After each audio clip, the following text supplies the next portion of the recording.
चले next part है हमारा 16 नंबर क्वेश्चन से, इतिहास है, भारतीय इतिहास का चल रहा है। जलियांवाला बाग हत्याकांड को अंजाम देने वाला ब्रिटिश अधिकारी कौन था? जलियांवाला बाग की घटना हुआ था 13 अप्रैल 1919 को। ठीक है, क्यों हुआ था, क्या कारण था, वो सारे चीज इसके आगे हम लोग देखने वाले हैं। तो ये था इसका राइट आंसर जो होगा general Dyer, O Dyer, general O Dyer नाम आता है इसका, उसका जो है आगे आएगा जलियांवाला बाग हत्याकांड को अंजाम देने वाला ब्रिटिश अधिकारी जनरल डायर। ठीक है, तो चलिए आपके को दिखाते हैं जलियांवाला बाग का पूरा कहानी। ये है आपका जलियांवाला बाग हत्याकांड 13 अप्रैल 1919, 13 अप्रैल को हुआ था। ठीक है, रॉलेट एक्ट के विरोध, देखो रॉलेट एक्ट क्या था, भारतीयों द्वारा किया गया, भारतीयों को राष्ट्रवाद के खिलाफ, मतलब कहीं भी ब्रिटिशों के समक्ष अगर आते हैं कुछ भी, तो बिना मुकदमे के, बिना वारंट के उसको गिरफ्तार करके जेल में बंद करने का नीति था। 2 वर्ष तक कैद किया जा सकता था। इसके विरोध, तो इसी रॉलेट एक्ट को इन्होंने, भारतीयों ने काला कानून कहा था, है ना, ब्लैक एक्ट के नाम से जाना था। तो ये इनके विरोध में भारतीय स्वतंत्रता संग्राम की स्थानीय नेता सैफुद्दीन किचलू और सरदार सत्यपाल की गिरफ्तारी के विरोध में, तो इन दोनों नेता को गिरफ्तार किया गया था। इसके विरोध में जलियांवाला बाग अमृतसर पंजाब में शांतिपूर्ण सभा के आयोजन के लिए एकत्रित हुए थे। ये लोग थे राष्ट्रवादी, जो भारतीय लोग जो है एकत्रित हुए थे। सभा में 13 अप्रैल 1919 को जनरल माइकल ओ डायर ने बिना किसी चेतावनी के अपने सैनिकों को भीड़ पर गोली चलाने का आदेश दिया।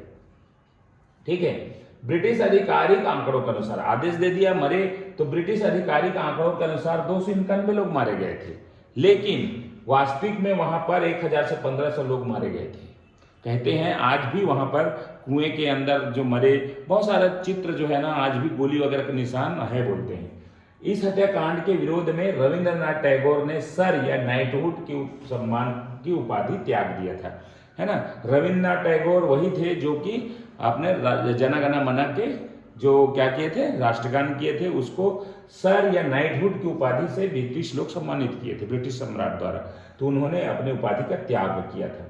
ठीक है, महात्मा गांधी ने केसर ए हिंद की उपाधि लौटाया था। महात्मा गांधी को भी ऐसा मिला था एक अवार्ड, केसर ए हिंद। जलियांवाला बाग के नरसंहार के बदला लेने के लिए उधम सिंह ने जनरल डायर पर लंदन में गोली मारकर हत्या की, तो बदला लिया था। उधम सिंह नाम सुने होंगे, उधम सिंह है ना, ध्यान रखना, वो जनरल डायर को लंदन में जाकर गोली मारकर उसको मारा था। तो ये था जलियांवाला बाग हत्याकांड के बारे में। नेक्स्ट है आपका 17, खिलाफत आंदोलन का नेतृत्व किसके द्वारा किया गया था? शौकत अली और मोहम्मद अली, शौकत अली और अरमान अली, अरमान अली और मोहम्मद अली, मुसाफिर अली और शौकत अली। आंसर क्या है इसका? तो आंसर देखते हैं, थोड़ा सा मैं इसको कर रहा हूँ। अली बंधु, मौलाना मोहम्मद अली और मौलाना शौकत अली। तो मोहम्मद अली और शौकत अली, तो ऑप्शन नंबर ए आपका राइट आंसर होगा। शौकत अली और मोहम्मद अली इनके नेता थे। तो आगे चलते हैं, इसके बारे में यहाँ पर नोट्स है। तो देखिए यहाँ पर है खिलाफत आंदोलन। ठीक है, शुरू कहाँ से हुआ? मार्च 1919 बॉम्बे, मुंबई खिलाफत समिति के गठन के साथ। देखो खिलाफत समिति का गठन हुआ, नेता थे अली बंधु, मौलाना मोहम्मद अली और मौलाना शौकत अली। ये जो है अली बंधु के नाम से जाने जाते थे। कारण क्यों था? ठीक है, प्रथम विश्व युद्ध के बाद तुर्की, ध्यान रखना, प्रथम विश्व युद्ध कब हुआ था? 1914 से लेकर 1919 तक, ये प्रथम विश्व युद्ध का समय था। ठीक है, तो इस दौरान जो है तुर्की ओटोमान साम्राज्य, ध्यान, तुर्की में ना ओटोमान साम्राज्य के खलीफा के अपमानजनक व्यवहार के विरोध में भारत के मुसलमानों द्वारा शुरू किया गया था, है ना, उसके अपमान के विरोध में मार्च 1919 में मुंबई में खिलाफत समिति का गठन हुआ। तो ये देखना, ध्यान, हमारे इंडिया से संबंधित है, क्यों हुआ ये नहीं पूछा जाएगा, है ना। तुर्की के खलीफा के लिए अपमानजनक जो भी रहा होगा व्यवहार, है ना, जो भी ब्रिटिश अंग्रेज लोग किए रहे होंगे, उनके अपमानजनक व्यवहार के लिए विरोध में हुआ है, भारत के मुसलमानों द्वारा किया गया है। खिलाफत समिति का गठन होता है भारत में मार्च 1919 में मुंबई में। तो ये आपका एक फैक्ट आपको याद रखना। इसे महात्मा गांधी जी ने 1919-20 में हिंदू मुस्लिम एकता के साथ जोड़ते हुए असहयोग आंदोलन के साथ जोड़ा और आगे बढ़ाया। ठीक है, तो 1924 में तुर्की के खलीफा पद समाप्त होने के बाद यह आंदोलन अपने आप समाप्त हो गया। 1924 में तुर्की में खलीफा पद को समाप्त कर दिया गया। 23 नवंबर 1919 दिल्ली में पहला अखिल भारतीय खिलाफत सम्मेलन हुआ, जिसकी अध्यक्ष गांधी जी ने की थी। तो ये फैक्ट आपके खिलाफत आंदोलन का था। चलिए खिलाफत आंदोलन के बाद चलते हैं नेक्स्ट क्वेश्चन। 18 नंबर क्वेश्चन है, असहयोग आंदोलन कब हुआ, किसने शुरू किया था? असहयोग आंदोलन तो ये था 1920, क्योंकि 1919 तक अभी हम लोग देख चुके थे, तो 1920 महात्मा गांधी। ठीक है, असहयोग आंदोलन क्या था? असहयोग आंदोलन क्या हुआ था? ये असहयोग आंदोलन में देखते हैं। तो ये था असहयोग आंदोलन 1920 से 22 तक चला। ठीक है, शुरुआत कब से हुआ? तो 1 अगस्त 1920। कांग्रेस ने कलकत्ता अधिवेशन सितंबर 1920 में अपनाया। कांग्रेस ने कलकत्ता अधिवेशन सितंबर 1920 में अपनाया। नेता महात्मा गांधी रॉलेट एक्ट के विरोध में शुरू किया था। ठीक है, मतलब रॉलेट एक्ट हुआ था ना 1919 में, उसके विरोध में ही असहयोग आंदोलन किया था। नेता जो थे कौन थे? महात्मा गांधी। ठीक, देखिए उद्देश्य क्या था? ब्रिटिश दमन का अहिंसक तरीके से विरोध करना व स्वशासन प्रयास। ब्रिटिश लोग दमन के उद्देश्य से ही रॉलेट एक्ट लाए थे ना, ताकि ना राष्ट्रवाद न बढ़े। नेता लोगों को गिरफ्तार कर लो बिना कारण के, तो ऑटोमेटिक जो है ना वो जो हड़ताल है जो भी कर रहे हैं वो सारे बंद हो जाएंगे। तो ये उद्देश्य था। समाप्ति कब हुआ? तो 12 फरवरी 1922। इस दिन क्यों समाप्त किया गया? तो देखिए चौरा चौरी है ना, एक जगह है, नाम क्या है? चौरा चौरी, गोरखपुर उत्तर प्रदेश में। हिंसक घटना के कारण, देखो वो 1922 में चौरा चौरी नामक जगह पर है ना क्या हुआ था, वो घटना के बारे में बता रहे हैं। वो घटना के विरोध के कारण, वो घटना के कारण ही महात्मा गांधी ने असहयोग आंदोलन वापस लिया था। अब देखो चौरा चौरी में क्या हुआ था, जहां भीड़ है ना, जो भी भीड़ था हमारे देश के, भीड़ थाने में आग लगा दी और पुलिस कर्मियों की हत्या कर दी। मेरे ख्याल से 22 या कुछ पुलिसकर्मी थे जिसको बंद करके, दरवाजा बंद करके जलाया गया था। गांधी जी ने असहयोग आंदोलन को समाप्त कर दिया क्योंकि वे अहिंसा के सिद्धांत के अडिग थे। ठीक है, असहयोग आंदोलन के दौरान सबसे पहले CR दास को गिरफ्तार किया गया था। तो ये भी एक पॉइंट है। अन्य तथ्य के रूप में है 1920 के अन्य तथ्य, कंडेल नहर सत्याग्रह छत्तीसगढ़ धमतरी। ठीक है, हुआ था कंडेल नहर सत्याग्रह। पंडित सुंदरलाल शर्मा इसके नेता थे। सफल आंदोलन हुआ जिसमें गांधी जी के आने के पूर्व ही आंदोलन समाप्त हो गया था। यही आ रहे थे कंडेल जगह में, इसके लिए अलग से आपके पास है वहां पर, है ना। हम लोग छत्तीसगढ़ जब पढ़ेंगे ना तब इसमें अलग से इसको कंडेल नहर सत्याग्रह के बारे में अलग से। लेकिन यहाँ जब आ रहा था ना, सुनते ही ना यहाँ के ब्रिटिश लोगों ने क्या किया, इस सत्याग्रह को समाप्त कर, इस आंदोलन को समाप्त कर दिए। 9 सितंबर 1920 को अलीगढ़ मुस्लिम विश्वविद्यालय की स्थापना, ये भी देख लीजिएगा। अलीगढ़ कहाँ पर है? तो उत्तर प्रदेश में अलीगढ़ मुस्लिम विश्वविद्यालय की स्थापना 9 सितंबर 1920 को हुआ था। किसने किया? यहाँ पर आप एक्स्ट्रा इफेक्ट डाल सकते हैं। ठीक है, चलिए अगला क्वेश्चन की ओर बढ़ते हैं। अगला क्वेश्चन है चौरा चौरी घटना कब हुई थी? अभी जो हमने पढ़ा था है ना चौरा चौरी, तो ये 4 मार्च में तो हुआ नहीं था। ठीक है, मार्च में, ये फरवरी 4 या 12, कौन सा डेट है? 12 फरवरी कि 4 फरवरी? 4 देखते हैं, मैं भी एकदम क्लियर नहीं हूं। तो यहां पर 4 फरवरी क्या है आंसर? 4 फरवरी। 4 फरवरी को चौरा चौरी घटना हुआ था, है ना। चौरा चौरी घटना के बारे में थोड़ा सा हिंट यहाँ पर आया था। अब देखते हैं इसका पूरे चौरा चौरी कांड के बारे में, क्या हुआ था चौरा चौरी कांड। ठीक है, घटना या कांड बोलते हैं, 1922 में हुआ था। यह घटना जो है 4 फरवरी 1922 को, 4 फरवरी याद रखना 1922, गोरखपुर उत्तर प्रदेश में चौरा चौरी नामक जगह पर हुआ था, जहां पर प्रदर्शनकारी भीड़ ने ब्रिटिश पुलिस चौकी में आग लगा दी थी, जिसमें 22 पुलिसकर्मी तथा 3 नागरिक मारे गए थे। 22 पुलिसकर्मी। ठीक है, इस हिंसा के कारण महात्मा गांधी ने 12 फरवरी 1922 को गुजरात के बारदोली के बैठक में असहयोग आंदोलन को वापस लिया। तो 4 फरवरी या 12 फरवरी दोनों डेट जो है चौरा चौरी से संबंधित है। गांधी जी के द्वारा आंदोलन को अचानक वापस लेने की निर्णय की जवाहरलाल नेहरू, मोतीलाल नेहरू, सुभाष चंद्र बोस, सी राजगोपालाचारी, CR दास ने कड़ी आलोचना किया था। मतलब इसको ऐसा नहीं करना था करके, है ना, वो अचानक कर दिए। मार्च 1922 में महात्मा गांधी को राजद्रोह के आरोप में 6 साल की जेल हुआ। लेकिन वो 2 वर्ष में ही छूट गया। तो ये देखो इस तरीके से 1922 में जेल यात्रा भी इन्होंने किया है। चलिए अगला क्वेश्चन है 20 नंबर, स्वराज पार्टी की स्थापना कब हुआ था? When was the Swaraj party founded? 5 जनवरी 1922, 13 जनवरी 1924, 23 है, 23-24 में ही होगा तो 23 2 ठो है, तो आप जा सकते हैं 23 में। अब डेट देखना पड़ेगा कौन सा डेट है, तो कौन सा डेट है 23 स्वराज पार्टी की स्थापना, तो यहाँ 1 जनवरी 1923, तो यहाँ पर है आपका 1 जनवरी लिखा है 1923 स्थापना के लिए ना, स्थापना के लिए क्या लिखा है 1 जनवरी 1923, जबकि हमने 1 जनवरी 1923 स्थापना लिखा है। एक बार चेक करेंगे उसमें एग्जैक्ट डेट ना, लेकिन आपका कौन सा है जनवरी 23 है, ये ध्यान रखना है जनवरी 23। एक होगा, एक है कि 11 है, ये थोड़ा सा, लेकिन यहाँ पर क्या होना चाहिए 1 मिनट देखते हैं। तो यहाँ पर आपका जो है ना वो है आपका 1 जनवरी है ना, तो 1 जनवरी आपको 1 जनवरी आपका राइट आंसर होगा, तो आपका 1 जनवरी है ना, 1 जनवरी 1923, 1 जनवरी 1923 आपका राइट आंसर होगा स्वराज पार्टी की स्थापना। देखते हैं स्वराज पार्टी के बारे में क्या लिखा है। स्वराज पार्टी देखिए यहाँ पर है स्वराज पार्टी 1 जनवरी 1923, ठीक है। तो 1 जनवरी 1923 संस्थापक कौन थे? देशबंधु चित्तरंजन दास, अध्यक्ष थे, इसको बोलते हैं CR दास। क्या बोलते हैं?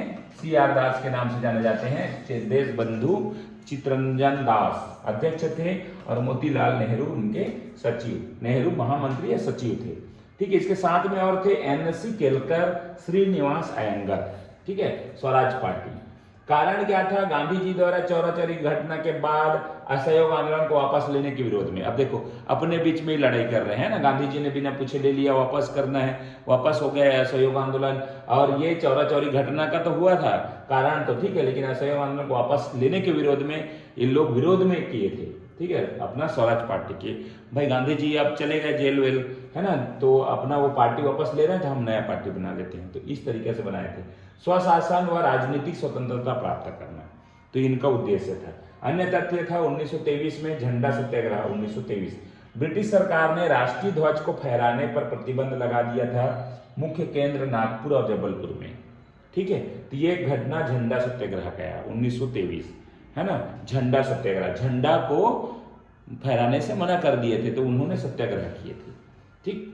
कहाँ किए थे? नागपुर और जबलपुर में, ठीक है। नेता थे इसके सरदार वल्लभ भाई पटेल, CR राजगोपालाचार्य, राजेंद्र प्रसाद, जमुनालाल बजाज, विनोबा भावे, ठीक है। ये सारे लोग जो है इनके झंडा सत्याग्रह के नेता थे। आगे बढ़ते हैं, आगे है आपका 21 नंबर, साइमन कमीशन भारत किस तिथि को आया था? ठीक है, तो ये 1928 में आए थे साइमन कमीशन, साइमन कमीशन है ना। तो देखते हैं एग्जैक्ट डेट कौन सा है, 8 नवंबर 1927 द्वारा साइमन कमेटी के अध्यक्ष में इंडियन क्या गठन किया गया था, घोषणा हुआ। यहाँ आया था वो डेट पूछा है 3 फरवरी, है ना, तो यहाँ पर है 3 फरवरी 1928, तो ऑप्शन नंबर बी आपका राइट होगा, है ना। आया था बोले भारत किस तिथि को आया था, गठन हुआ तो वो नहीं पूछा है, भारत किस तिथि पे आया था, तो 3 फरवरी 1928, ठीक है, 3 फरवरी 1928। अब देखते हैं साइमन कमीशन के बारे में क्या खास बात है। भारत में ये चला है साइमन कमीशन, क्या चीज है? 8 नवंबर 1927, ध्यान रखना, 8 नवंबर 1927 में ब्रिटिश सरकार द्वारा सर जॉन साइमन, है ना, सरकार द्वारा सर जॉन साइमन उदारवादी पार्टी की एक अध्यक्षता में Indian statutory commission, Simon commission की गठन की थी। जो साइमन कमीशन था साइमन के नाम से था, हालांकि इसका नाम था इंडियन स्टैट्यूटरी कमीशन, ठीक है। और क्योंकि साइमन अध्यक्ष थे इसलिए उसका नाम साइमन कमीशन रखा गया।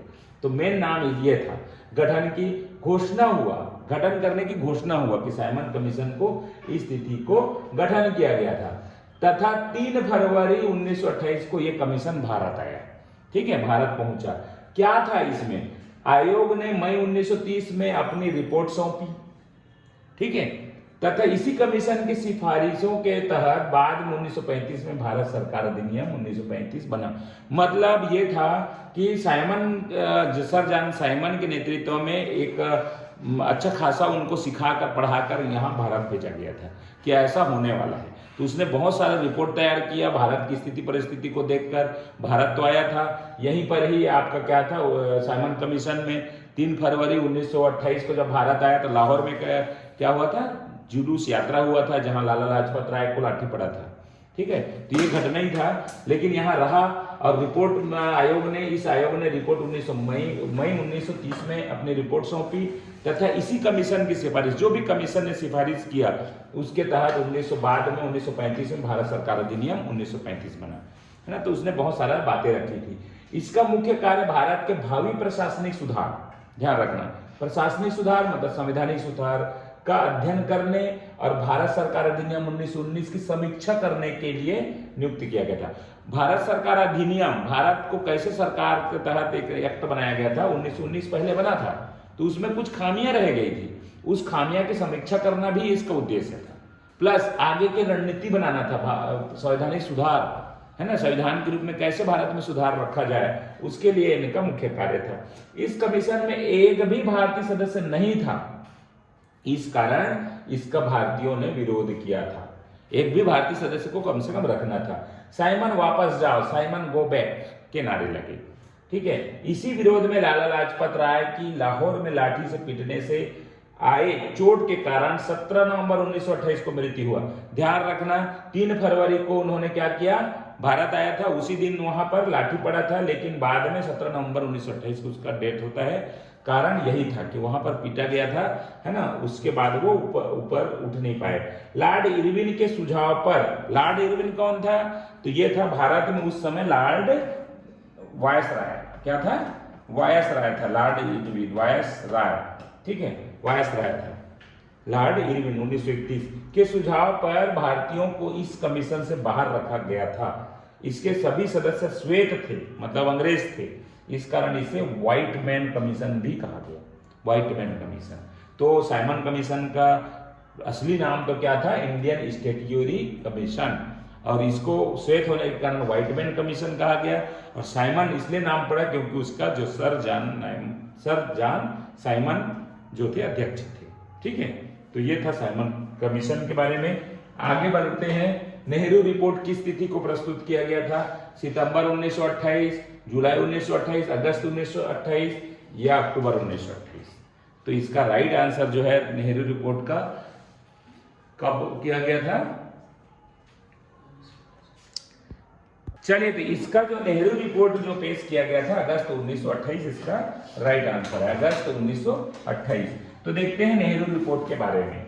ठीक है, नेहरू रिपोर्ट इस तरीका से बनाया गया था। देखिए, नेहरू रिपोर्ट जो है 28 से 31 अगस्त 1928 को पंडित मोतीलाल नेहरू की अध्यक्षता में प्रस्तुत किया गया था। यह नेहरू रिपोर्ट में जवाहरलाल नेहरू का कोई हाथ नहीं था। इसके पिताजी जवाहरलाल नेहरू के पिताजी कौन थे, मोतीलाल नेहरू, उसके अध्यक्षता में ये नेहरू रिपोर्ट प्रस्तुत किया जाता है। 28, 29, 30, 31 के बीच में, एग्जैक्ट डेट 28 से 31 लिखा है, मतलब हमको कोई एग्जैक्ट डेट नहीं पता, लेकिन अगस्त 1928 इसका राइट आंसर। ठीक है, जिसे ब्रिटिश सरकार को भारतीय संविधान का मसौदा तैयार करने के चुनौती के जवाब में एक सर्वदलीय सम्मेलन द्वारा तैयार किया गया था, जिसका मुख्य उद्देश्य भारत के लिए डोमिनियन स्टेट, अधिराज्य का दर्जा और एक संघीय संविधान की रूपरेखा प्रस्तुत करना था। ठीक है, अधिराज्य का दर्जा, ठीक है, अपना राज्य होना चाहिए, दर्जा मिलना चाहिए, ऐसा रूपरेखा बनाना था। हालांकि ब्रिटिश सरकार ने इसे अस्वीकार कर दिया था। स्वराज तो ये लोग चाहते थे ना, 1923 से ही ये लोग मतलब क्या कर दिए थे, स्वराज लेना चाहते थे, अपना राज्य लेना चाहते थे। तो उसी उद्देश्य को आगे बढ़ाने के लिए नेहरू रिपोर्ट लाया गया 1928 में। ठीक है, तो ये था डोमिनियन स्टेट का दर्जा मांगना था। इसके सचिव जवाहरलाल नेहरू थे। देखो, ये भी थे, पिताजी अध्यक्ष थे और बेटा जो है सचिव थे। क्या थे, सचिव। इस रिपोर्ट के प्रमुख सिफारिश क्या क्या थी, क्या क्या चाहते थे, भारत के लिए डोमिनियन स्टेट, स्वशासन की स्थापना। डोमिनियन मतलब क्या होता है, स्वशासन, अपना राज होना चाहिए, ये स्थापना करना था। केंद्र और प्रांतों में पूर्ण प्रादेशिक स्वायत्तता, केंद्र है तो अलग उनका होना चाहिए, केंद्र के प्रांत है तो पूर्ण प्रांत, है ना, प्रादेशिक रूप से उनका अलग अलग मतलब क्या होना चाहिए, शासन होना चाहिए। तीसरा, अल्पसंख्यकों के लिए जनसंख्या के आधार पर सीटों का आरक्षण, एक और मांग था। अल्पसंख्यक माइनॉरिटी जो होते हैं थे हमारे देश में, उनके लिए क्या होना चाहिए, आरक्षण सीट का होना चाहिए था। ये 3 मांगे उनका था। चलिए नेक्स्ट क्वेश्चन है आपके पास, भारत में पूर्ण स्वराज्य का लक्ष्य कब व किस अधिवेशन में घोषित किया गया? तो सी नंबर आपका राइट आंसर होगा लाहौर अधिवेशन 1929। लाहौर अधिवेशन में पूर्ण स्वराज्य, ध्यान रखना, पूर्ण स्वराज्य का लक्ष्य पारित किया गया 1929 लाहौर अधिवेशन। चलिए देखते हैं आप लाहौर अधिवेशन, ठीक है, 1929 क्या है लाहौर अधिवेशन, ये देखिएगा। लाहौर अधिवेशन 1929 के अध्यक्ष पंडित जवाहरलाल नेहरू को चुना गया। नेहरू को पहली बार अध्यक्ष चुना गया था। देखिए ये भी आपको याद रखना है, नेहरू, पंडित जवाहरलाल नेहरू कब पहली बार अध्यक्ष चुने गए, सदस्य के रूप में बांकीपुर अधिवेशन में शामिल हुए कब, 1912। हमने आज ही वीडियो में देखा है ना, पहला वीडियो में है ये, सेकंड नंबर वीडियो में, कि 1912 में क्या हुआ था, बांकीपुर अधिवेशन में पहली बार शामिल हुए थे। अब देखो 1929 में ये लाहौर अधिवेशन में पहली बार अध्यक्षता किए थे, है ना, लाहौर अधिवेशन में। इसके बाद 1936 और 1937 में भी उन्होंने अध्यक्षता किए थे, ठीक है। पंडित जवाहरलाल नेहरू की अध्यक्षता में 31 दिसंबर 1929 को रावी नदी के तट पर तिरंगा फहराया गया था। ये जो है पहला जो फैक्ट है ना, पहली बार भारत का तिरंगा ये फहराए थे, है ना, 1929 में 31 दिसंबर 1929 को रावी नदी के तट पर तिरंगा फहराया है। पूर्ण स्वराज्य, पूर्ण स्वतंत्रता का लक्ष्य घोषित किया गया। 26 जनवरी 1930 को पहला पूर्ण स्वतंत्रता दिवस मनाया गया, जिसके कारण 26 जनवरी भारत का गणतंत्र दिवस, मतलब यही स्वराज्य बनाया आगे, यही रणनीति था, है ना, जिसके तहत हमको 26 जनवरी 1930 को पहला पूर्ण स्वतंत्रता दिवस मनाया गया था। देखिए हम लोग कब स्वतंत्र हुए, 1947 में, लेकिन इन्होंने 26 जनवरी 1930 को ही पहला पूर्ण स्वतंत्रता दिवस मना दिए थे, 26 जनवरी। इसी कारण 26 जनवरी को ही भारत का गणतंत्र दिवस बना आगे चलकर, है ना। गणतंत्र दिवस मनाने के कारण क्या है कि इसी तिथि को पहले भी 26 जनवरी 1930 को एक बार स्वतंत्रता घोषित अपने आप को कर दिए थे, दिवस मना चुके थे, इसलिए हम लोग गणतंत्र मनाते हैं। 26 जनवरी 1930 की तिथि को भारत का प्रथम स्वाधीनता दिवस घोषित किया गया। तो भारत का प्रथम स्वाधीनता दिवस किस तिथि को घोषित किया गया, तो 26 जनवरी, याद रखना, है ना। तो ये आपके फैक्ट एक्स्ट्रा मिलते हैं। नेक्स्ट है आपका 24 नंबर क्वेश्चन, सविनय अवज्ञा आंदोलन। अब देखिए हमारे पास क्रम से चलते चलते हम लोग कहां पहुंच गए हैं, सविनय अवज्ञा आंदोलन 1930। प्रथम चरण की शुरुआत किस तिथि को हुआ था, प्रथम तिथि की शुरुआत कौन सा तिथि, 6 अप्रैल 1930, 31 जनवरी 1931, 12 मार्च 1930, 14 फरवरी 1929। चलिए, तो सविनय अवज्ञा आंदोलन के प्रथम चरण की शुरुआत जो हुआ था 12 मार्च 1930, इसका राइट आंसर क्या होगा, 12 मार्च 1930। अभी देखते हैं ये असहयोग आंदोलन, सविनय अवज्ञा आंदोलन है जी, असहयोग नहीं। तो इसके बारे में पूरा मैंने फैक्ट बनाया हुआ है, देखिएगा यहाँ से क्या क्या आता है वो देखिए। सविनय अवज्ञा आंदोलन 1930 से 34, इसका जो डेट था 1930 से 34 तक चला। महात्मा गांधी के नेतृत्व में ब्रिटिश सरकार के खिलाफ एक ऐतिहासिक आंदोलन था। इसकी शुरुआत 12 मार्च 1930 को ऐतिहासिक दांडी मार्च नमक सत्याग्रह से हुई थी। दांडी नामक जगह से उन्होंने समुद्र में जाकर नमक कानून तोड़ा था। 12 मार्च 1930 को गांधी जी ने साबरमती आश्रम से दांडी तक, है ना, गुजरात के दांडी, साबरमती आश्रम से दांडी तक 78 साथियों के साथ 240 मील की यात्रा कर 6 अप्रैल 1930 को नमक बनाकर ब्रिटिश नमक कानून तोड़ा, जिसे आंदोलन की शुरुआत हुई।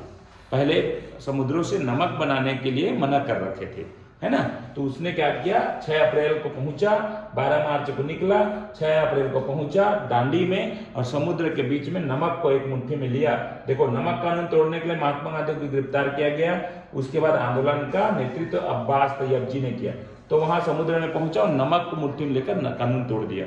मतलब जो भी एक्ट बनाए रहे होंगे, कानून बनाए रहे होंगे, आज से नमक बनाना बंद, तो उसको तोड़ दिया, उसको गिरफ्तार किया गया। तो अब्बास तैयब जी ने इसका नेतृत्व किया।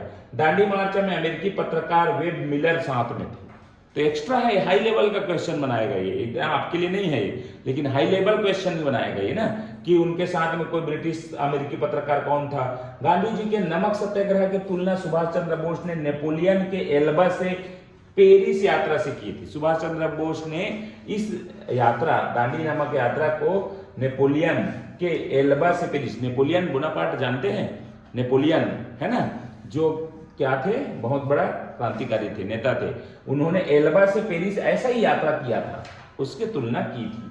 खान अब्दुल गफ्फार खान है जिसने खुदाई खिदमतगार संगठन लाया था, इस आंदोलन में महत्वपूर्ण भूमिका निभाया था। तो खान अब्दुल गफ्फार खान का भी नाम सुने होंगे। सविनय आंदोलन के दौरान लड़कों ने, इसी दौरान वानर सेना तथा लड़कियों ने मंजरी सेना का गठन किया था। देखो कौन सा आंदोलन में लड़कों ने, भारत के लड़कों ने वानर सेना का गठन किया और लड़कियों ने मंजरी सेना का गठन किया। तो लड़के लड़कियां भी अलग अलग अपना सेना बना चुके थे। गांधी जी को यरवदा जेल में रखा गया था, जिसे गांधी जी मंदिर कहते थे। तो यरवदा जेल में रखे थे, है ना, जिसको गांधी जी मंदिर कहा करते थे।